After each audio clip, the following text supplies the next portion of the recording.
Pengakuan Philippe Troussier akui skuad Garuda diuntungkan. Fakta menarik laga Timnas Indonesia versus Vietnam. Tom Haye tantang Vietnam di laga kedua. Simak informasi selengkapnya sebagai berikut.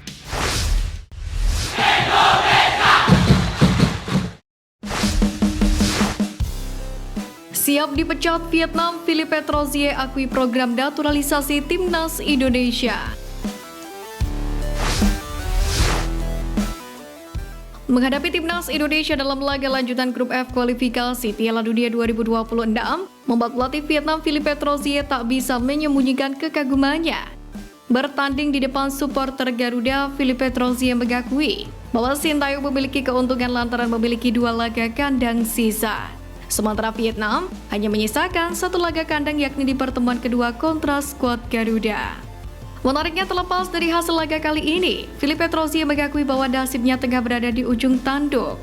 Pasalnya, 80% supporter diakui menginginkan pelatih asal Prancis itu dipecat dari kursi kepelatihan skuad The Golden Star Warriors. Saya ingin mengucapkan terima kasih atas dukungan para penggemar sejati untuk para pemain dan juga dukungan pribadi saya. Sebagai pelatih kepala tim nasional Vietnam, saya selalu siap menghadapi badai, ujar Troussier. Sebelumnya, pelatih berkacamata tersebut juga menyadarkan pemain Vietnam untuk menghormati Timnas Indonesia. Pasalnya, para penggawa Nguyen FC kerap menyindir para pemain keturunan tanah air.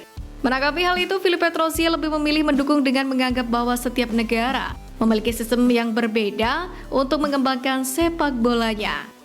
Sementara itu, Sintayong sendiri menjelaskan bahwa Timnas Indonesia masih memiliki perjalanan panjang untuk bisa berkembang. Pelatih asal Korea Selatan tersebut menilai, para pemain lokal akan berkembang karena hadirnya pemain naturalisasi yang bermain di benua biru. Kendati demikian, terlepas dari fakta laga yang telah terjadi, skuad Garuda dipastikan akan bersiap kembali membungkam Vietnam di pertemuan kedua pada 26 Maret mendatang.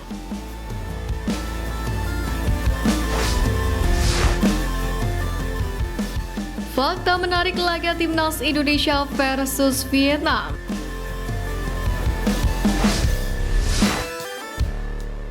Pertama, sama-sama kehilangan banyak pemain penting. Terlepas dari hasil laga, Timnas Indonesia dan Vietnam datang bukan dengan skuad terbaiknya karena mengalami cedera atau hal yang lain. Sintayong dipastikan tak bisa menurunkan Elkan Bagot, Jordi Amat, Yance Sayuri, dan Asnawi Mangkualam, di mana Elkan Bagot, Jordi Amat, dan Yance Sayuri mengalami cedera, sedangkan Asnawi terkena akumulasi kartu kuning. Sementara di kubu lawan, pelatih Vietnam Philippe Troussier tidak membawa 5 pemain yang tergabung di skuad Piala Asia kemarin, seperti Nguyen Chon Pong, Dui Dui Man, Nguyen Hai Long, Truong Tien An, dan Giap Tuan Duong lantaran mengalami cedera. 2. Perang urat syaraf. Laga Timnas Indonesia kontra Vietnam tidak bisa lepas dari drama.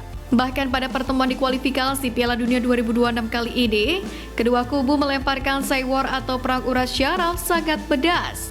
Bek Vietnam Doan Van Hau bahkan menyindir kualitas Timnas Indonesia yang disebut hanya berada di level Asia Tenggara. Para pemain keturunan Indonesia juga dianggap sebagai pemain amatir yang memilih membela skuad Garuda.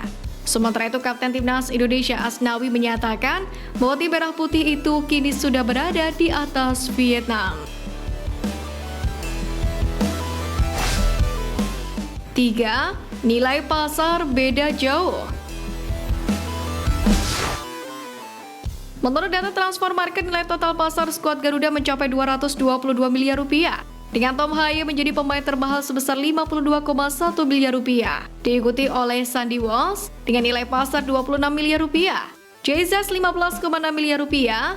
Jordi Amat 13,9 miliar rupiah. Dan Mark Locke 7,8 miliar rupiah. Sementara itu, nilai total pasar skuad Vietnam berdasarkan Transfer Market hanya mencapai 127 miliar rupiah. Philippe Nguyen menjadi pemain termahal dengan nilai pasar 10,4 miliar rupiah. Diikuti oleh Hoang Duc Nguyen dengan 6,9 miliar rupiah. Nguyen Quang Hai, mantan gelandang kasta kedua Liga Prancis, mengalami penurunan nilai pasar menjadi 5,2 miliar rupiah, sehingga menjadi pemain termahal keempat di Vietnam.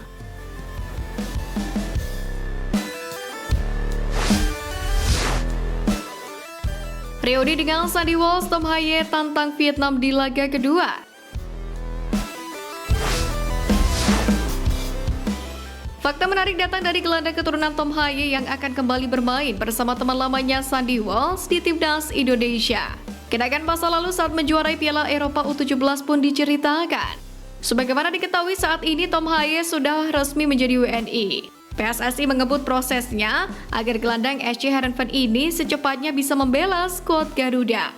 Meski harus absen di laga perdana kontra Vietnam, Tom Haye mengingatkan kembali bahwa Sandy Walsh merupakan teman memperjuangkannya dulu yang kini dipertemukan kembali di skuad Garuda. Bahkan ketika main bersama khususnya di Belanda U17, Sandy Walsh dan Haye berhasil menjadi juara Piala Eropa U17 2012. Mereka mengalahkan Jerman yang juga diisi oleh pemain potensial. Senang bertemu dengannya lagi dan kami banyak bercerita pada saat kami muda. Kami sering bermain bersama, jadi senang bertemu dia lagi. Saya ingat beberapa di saat menjuarai Piala Eropa U17, saya bersama dengan Sandy di tim itu. Ujar pemain SC Heerenveen tersebut. Kini Sandy Walsh dan Tom Haye akan saling bahu-membahu untuk Timnas Indonesia. Namun reuni keduanya di laga resmi harus tertunda sebentar. Terlepas dari hasil laga yang baru saja terjadi, PSSI sedang mengejar syarat agar Tom Haye bisa tampil, yakni dalam pertemuan kedua melawan Vietnam nanti. Untuk itu menarik menantikan aksi debut Tom Haye kala skuad Garuda bertanding ke Vietnam mendatang.